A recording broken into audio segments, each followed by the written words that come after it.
Bonjour et bienvenue dans ce nouvel épisode du Chaudron de l'Ermite. Pour ceux qui me découvrent, je suis Adaline, chamane. Je propose des soins, des accompagnements, des enseignements et des pratiques autour des plans subtils. Sur Instagram et YouTube, vous me trouverez sous le nom de The Hermit Witch Mama. Je reprends ce podcast après une longue pause dont j'avais besoin pour mûrir certaines idées. Parce qu'aujourd'hui, je voudrais vous parler d'une phrase qu'on entend souvent. Les gens ne changent jamais. Cette affirmation me fait réfléchir à chaque fois que je l'entends parce qu'elle me semble nier le sens même de notre incarnation. Si les gens ne changeaient jamais, pourquoi nos âmes choisiraient-elles de s'incarner ? Dans la vision chamanique que je pratique, l'incarnation n'est pas un accident. C'est un choix délibéré, un acte volontaire de l'âme. Avant de descendre dans la matière, notre âme établit ce qu'on pourrait appeler un contrat d'incarnation.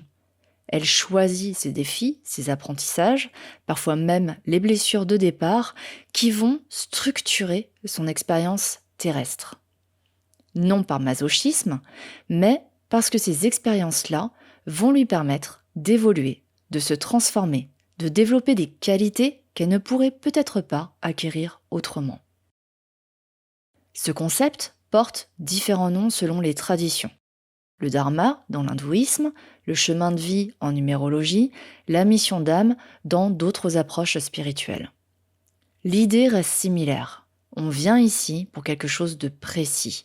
On vient ici pour apprendre, expérimenter, transformer. Mais voilà le paradoxe fondamental. Une fois incarné, on nous donne le libre arbitre.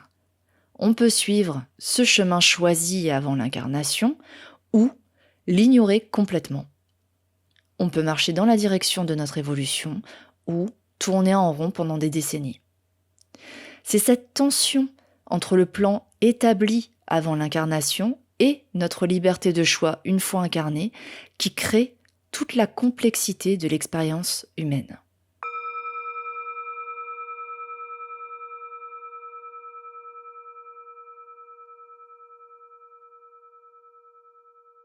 Pour simplifier à l'extrême, il existe deux grandes façons de parcourir ce chemin d'incarnation.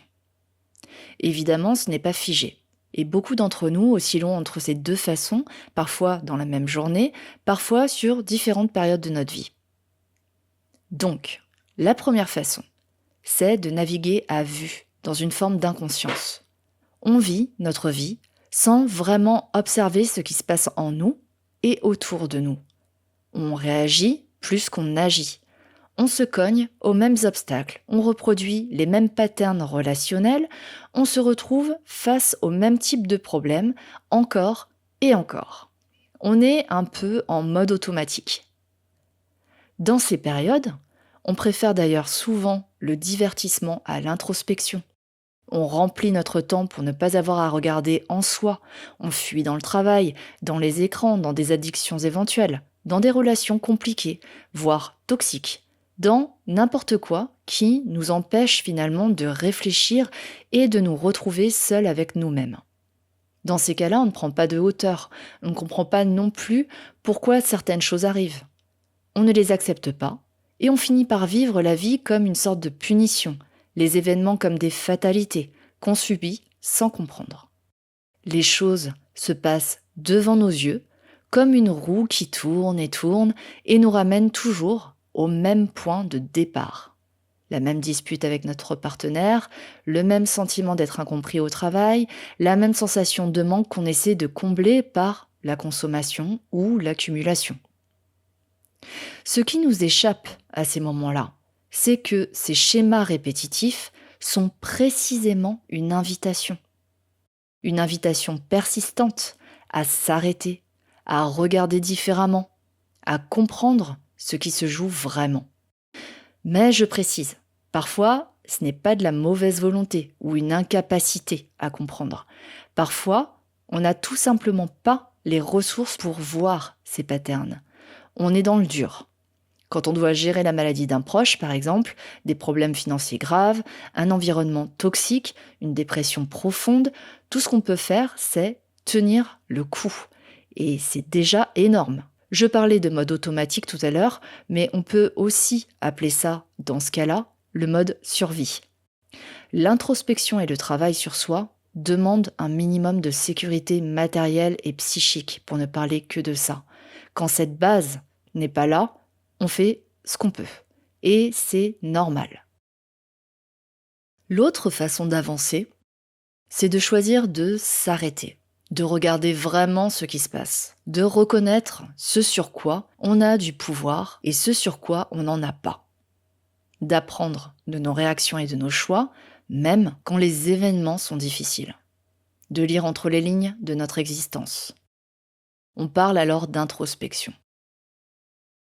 Cette démarche plus consciente dans la tradition chamanique, c'est celle du guerrier spirituel. Le guerrier spirituel, c'est pas quelqu'un qui combat le monde extérieur, c'est quelqu'un qui a le courage de descendre dans ses propres ombres, d'affronter ses démons intérieurs, de regarder en face ses blessures, ses peurs, ses mécanismes de défense. C'est quelqu'un qui prend sa part de responsabilité quand c'est nécessaire, sans s'effondrer dans la culpabilité ou se réfugier dans la victimisation. Mais même sur ce chemin, on ne devient pas parfait. On ne sort pas de nos patterns du jour au lendemain. Et on alterne encore entre des moments de conscience et d'inconscience. On retombe dans l'automatisme. C'est normal aussi, c'est humain. Quand on marche ce chemin, quelque chose commence à changer. On développe une forme de lucidité, de résilience même. On reconnaît les situations avant même qu'elles ne se répètent une énième fois. On comprend, par exemple, que si on vibre la peur de l'abandon, on va attirer des situations et des personnes qui réveillent cette peur. On comprend notre manière d'être au monde, nos façons de fonctionner, nos zones d'ombre. Cette part de conscientisation nous permet alors d'accepter la vie comme un terrain d'apprentissage et pas comme une punition arbitraire. Les difficultés ne disparaissent pas par magie, mais on les traverse différemment. On en tire quelque chose.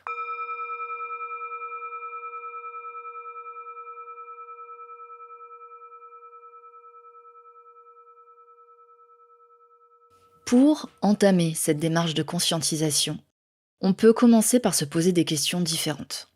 Pas seulement « qu'est-ce que j'ai fait de mal ? Pourquoi moi ?» Ces questions-là, elles nous enferment dans la culpabilité ou la victimisation. Mais des questions peut-être un peu plus inhabituelles, comme « qu'est-ce que cette situation me montre sur moi-même ? Quel schéma je suis en train de répéter ? Quelle blessure se réactive en moi, ici et maintenant ? Qu'est-ce que je peux apprendre de cette situation qui va réellement me nourrir et m'aider à évoluer ? Qu'est-ce que je contribue à créer dans cette dynamique ? Quel est mon pouvoir d'action ici ? Ces questions-là peuvent déranger. Elles nous demandent de sortir d'une posture où on subit les choses pour entrer dans une posture où on reconnaît notre pouvoir de créer, au moins en partie, notre réalité. Et ça demande une honnêteté brutale avec soi-même. Ça demande d'accepter qu'on n'est pas seulement victime des circonstances, qu'on a peut-être notre part dans ce qui nous arrive, pas pour se flageller, et pas non plus pour minimiser la part de responsabilité de l'autre s'il y a un autre. À chacun sa part, bien sûr. Mais ce questionnement sert à reprendre du pouvoir. Parce que si on a contribué à créer cette situation, même inconsciemment, ça veut dire qu'on peut créer autre chose. Bien sûr, parfois, on n'est pas prêt pour ces questions. C'est pas le moment. On a besoin de temps pour digérer une expérience difficile avant de pouvoir la regarder avec cette lucidité.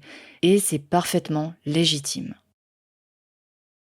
Alors, quand on se sent finalement prêt à entamer cette démarche d'introspection, certains outils peuvent être précieux et l'écriture en fait partie. Écrire permet d'externaliser ce qui est en nous, de vider notre sac sans blesser l'autre. Elle permet d'étaler sur la table tout ce qui nous traverse, les émotions contradictoires, les pensées confuses, les colères, les peurs. En écrivant, on crée une distance avec ce qu'on vit. On peut alors mieux lire entre les lignes, mieux comprendre ce qui nous affecte vraiment et ce qui demande à être travaillé. Et on voit apparaître des patterns qu'on ne voyait pas quand tout restait enfermé dans notre tête. Et en plus, plus tard, relire ces écrits permet de prendre conscience de notre avancée, de nos progrès. On se rend compte qu'on ne réagit plus de la même façon, qu'on ne vibre plus les mêmes choses. C'est très puissant. Et puis, il y a aussi la divination, qui, elle, agit comme un miroir. Elle contourne le mental et laisse parler les guides, l'âme ou l'inconscient selon votre façon de voir les choses. C'est un outil qui peut véritablement mettre le doigt sur ce qui coince, sur ce qui demande à être travaillé. Quand on se pose 1000 questions sans trouver de réponse, un tirage peut révéler ce qui bloque. Il peut nous montrer l'angle mort, la chose qu'on refuse de voir, et nous permettre, encore une fois, de conscientiser pour ensuite travailler dessus.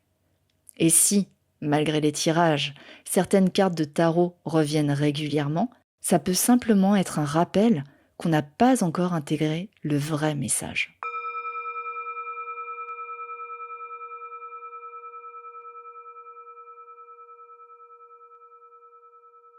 Mais il existe aussi un piège dans lequel beaucoup tombent, particulièrement ceux qui ont une pratique spirituelle ou des croyances comme les miennes. C'est croire qu'on peut tout régler par les rituels, les soins énergétiques, les retraites, pourquoi pas, les stages de développement personnel. De croire, en fin de compte, qu'on peut effacer toute difficulté, contourner toute épreuve, prendre des raccourcis magiques ou même se réfugier, fuir le réel dans le spirituel. Ce que j'observe dans ma pratique, c'est qu'il y a des choses qu'on ne peut pas régler par ces pratiques seules. Toutes ces choses soutiennent une démarche déjà entamée. Elles accompagnent, elles facilitent, elles peuvent même accélérer certains processus, mais elles ne remplacent pas le chemin lui-même. Elles ne remplacent pas le fait de regarder en face nos blessures, de faire nos propres choix, de prendre nos responsabilités, d'agir concrètement dans le monde matériel. D'après mon expérience, si l'idée est de contourner ce qui doit être vécu, les pratiques magiques ou spirituelles peuvent ne pas fonctionner comme on l'espère, ou même parfois nous revenir en pleine face pour nous rappeler que ce n'est pas comme ça que ça marche. Un exemple concret. On peut faire de la magie de protection et se dire qu'on sera protégé de tout. Et puis, on vit quand même une expérience traumatisante, où on a un accident de voiture. À ce moment-là, ça ne veut pas dire que le rituel n'a pas fonctionné. Il aura peut-être limité les dégâts ou protégé d'autres expériences qui ne sont pas utiles pour notre évolution à ce moment-là. Mais certaines maladies, certaines blessures, certains échecs ou certains accidents, on doit les vivre. On a quelque chose à en tirer, quelque chose d'essentiel pour notre évolution. C'est dur à accepter, c'est même douloureux, parce que la souffrance est réelle, la colère est légitime. Je suis pas en train de minimiser ça. Mais garder l'esprit ouvert à ce que ces expériences peuvent nous enseigner peut totalement changer notre façon de les traverser. Ça me fait penser à l'apprentissage du vélo. Quand on apprend à en faire, on tombe et on s'écorche les genoux. Le casque, les genouillères peuvent limiter les dégâts, mais ne vont pas nous empêcher de tomber. Et c'est à force de se casser la figure qu'on finit par comprendre où est notre centre de gravité et comment trouver notre équilibre. Les épreuves de la vie fonctionnent souvent de la même façon. On voudrait les éviter, mais c'est en les traversant qu'on développe notre stabilité intérieure. Cette stabilité dont je parle, elle se construit aussi dans l'équilibre entre monde intérieur et vie extérieure. Je vais encore beaucoup simplifier, mais ça me sert à éclaircir mon propos. Beaucoup de personnes dans le milieu spirituel se coupent du monde. Elles passent beaucoup de temps en méditation, voyages astraux, lectures ésotériques, etc. Elles oublient la matière, le corps, le concret. Elles pensent s'élever, mais au final, elles fuient probablement la vie incarnée. Elles fuient les déceptions, les responsabilités, les défis du quotidien. À l'inverse, les personnes qui ne sont que dans l'extériorisation, la projection, l'action, accumulent les expériences sans vraiment les intégrer. Elles courent d'une activité à l'autre, d'un projet à l'autre, sans jamais s'arrêter, pour digérer ce qu'elles vivent. Elles fuient probablement leur intériorité, leurs émotions, leurs questions existentielles. Les deux extrêmes sont des formes de déséquilibre. L'intégration, c'est le pont entre les deux mondes. C'est ce qu'on appelle la voie du milieu. Ce n'est pas avoir le cul entre deux chaises, c'est jongler entre moments où l'action est nécessaire et ceux où l'introspection l'est, selon ce que la vie demande. C'est ramener les enseignements du monde subtil dans le concret, c'est incarner ce qu'on comprend dans nos voyages chamaniques, nos méditations, nos lectures, c'est faire de notre vie quotidienne le terrain d'application de nos prises de conscience. D'ailleurs, on se figure souvent que le chaman est constamment plongé dans le monde invisible, en transe, perché, déconnecté de la réalité. C'est une vision complètement fausse. Dans les cultures traditionnelles, les chamans vivent comme tout le monde. Dans certaines régions du monde, d'ailleurs, ils sont même engagés dans la politique de leur communauté. Les chamans ont des enfants, ils s'en occupent. Ils jardinent, cuisinent, font leurs courses, réparent leur maison. Ils vivent leur vie ordinaire tout en restant connectés aux esprits qui les guident. Ils chamanisent pour quelqu'un de malade, font leurs rituels, voyagent dans les mondes subtils quand c'est nécessaire, mais le reste du temps, ils vivent bien ancrés dans la matière. Les chamans naviguent simplement entre les réalités aux besoins. En somme, le travail spirituel tel que je le conçois, ce n'est pas fuir la matière pour atteindre l'esprit, c'est incarner l'esprit dans la matière. Pour vous donner un exemple, laver la vaisselle, préparer un repas, marcher dans la nature, ranger sa maison, peut devenir un rituel ou une méditation. Ces actes ordinaires, faits en conscience, avec présence, deviennent sacrés. Et à l'inverse, les méditations, rituels, voyages chamaniques ne valent que si leurs enseignements sont ramenés dans la vie concrète, si ce qu'on comprend dans ces états modifiés de conscience transforme notre façon d'être au monde, notre façon de réagir, notre façon d'interagir avec les autres. Sinon, ça reste du divertissement spirituel. C'est plaisant, mais ça ne transforme pas grand-chose.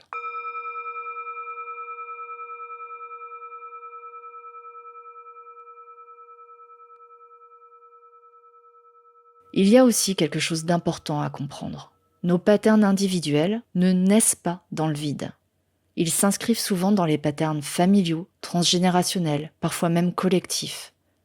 Quand je travaille avec quelqu'un en soins, je vois régulièrement que ce qu'on prend pour une difficulté purement personnelle est en fait un héritage. Une peur transmise de génération en génération, un trauma familial qui n'a pas été digéré, une croyance collective intégrée sans qu'on s'en rende compte. Ça ne déresponsabilise pas, mais ça permet de comprendre qu'on porte parfois des choses qui ne sont pas entièrement les nôtres. Et qu'en faisant notre propre travail, on contribue aussi à guérir quelque chose de plus grand que nous, de plus large que nous.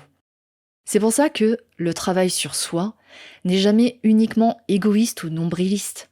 Quand on transforme un pattern en soi, on le transforme aussi pour ceux qui viennent après nous, comme pour ceux qui étaient là avant nous d'ailleurs. Toute une lignée peut être libérée de ce poids et avancer sur son chemin incarné ou son chemin d'âme. Et ce qui se transforme à l'intérieur, cette stabilité qui émerge, se reflète à l'extérieur et peut aider par ailleurs les personnes qui nous entourent d'ores et déjà dans le quotidien.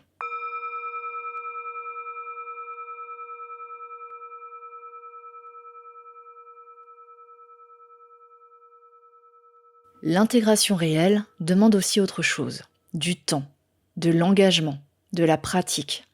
Elle demande souvent aussi un cadre clair, sécurisant et structuré. Un espace où on peut explorer ses ombres sans jugement. Un regard extérieur bienveillant mais lucide qui nous aide à voir nos angles morts. C'est précisément cet espace que je propose depuis peu. Un espace pour celles et ceux qui ne veulent plus naviguer à vue sur leur chemin. Pour les personnes qui sont fatiguées aussi de tourner en rond et qui sont prêtes à changer de trajectoire. C'est un accompagnement long, de 5 semaines, qui peut permettre d'aller chercher les choses en profondeur, de se révéler, de retrouver du pouvoir et de ne pas être seul pour le faire. Je souhaite vous préciser que je vous parle de tout ça depuis ma propre expérience, pas depuis un piédestal. J'ai vécu moi aussi de nombreux traumatismes, beaucoup de violence notamment. Mon corps m'a totalement lâché pendant des années que j'ai passées chez le kiné sans relâche. En parallèle, à 39 ans, j'ai eu un cancer qui a emporté mon utérus. Si mon calcul est bon, j'ai traversé pas moins de 4 nuits noires de l'âme aussi. Et j'en passe. Tellement de choses horribles et destructrices, a priori. Je travaille dessus. J'y ai trouvé du sens. J'ai compris où était ma responsabilité. J'ai aussi compris ce qui se joue plus profondément. J'ai trouvé des clés pour guérir. Tout n'est pas réglé à ce jour, mais je traverse les événements de manière plus ancrée, plus stable. Et ce qu'il y a de beau dans tout ça, parce qu'il y a vraiment quelque chose de beau, c'est que je me suis pleinement trouvée. Je sais à présent qui je suis et quelle est ma voie. Tout ça pour dire que je connais bien cette route. Je sais ce que ça prend. Je sais aussi à quel point il peut faire sombre dans ces moments de vie. Alors si tout ça résonne en vous, le lien vers mon accompagnement est en description. On travaillera ensemble, dans la sécurité et dans la plus grande bienveillance. Pour conclure cet épisode, non, les gens ne changent pas quand ils ne sont pas prêts. Parfois parce que les ressources manquent, parfois parce que survivre demande déjà toute l'énergie disponible. Parfois parce que la blessure est trop fraîche et qu'il faut d'abord nettoyer la plaie avant de pouvoir comprendre. Mais quand on choisit de s'arrêter, de regarder vraiment, de se poser les bonnes questions, quelque chose de puissant se révèle. On peut reprendre du pouvoir. On peut sortir de cette roue qui tourne. On peut se transformer. On peut choisir une autre direction. Le changement, l'évolution sont possibles. C'est même le sens de notre incarnation, à l'image du grand tout qui est toujours en mouvement. Voilà ce que je voulais partager avec vous aujourd'hui. J'espère que ça vous aura nourri, ou du moins donné de la matière pour vos réflexions. Merci de m'avoir écouté. Prenez soin de vous. À très bientôt et en attendant, soyez sages.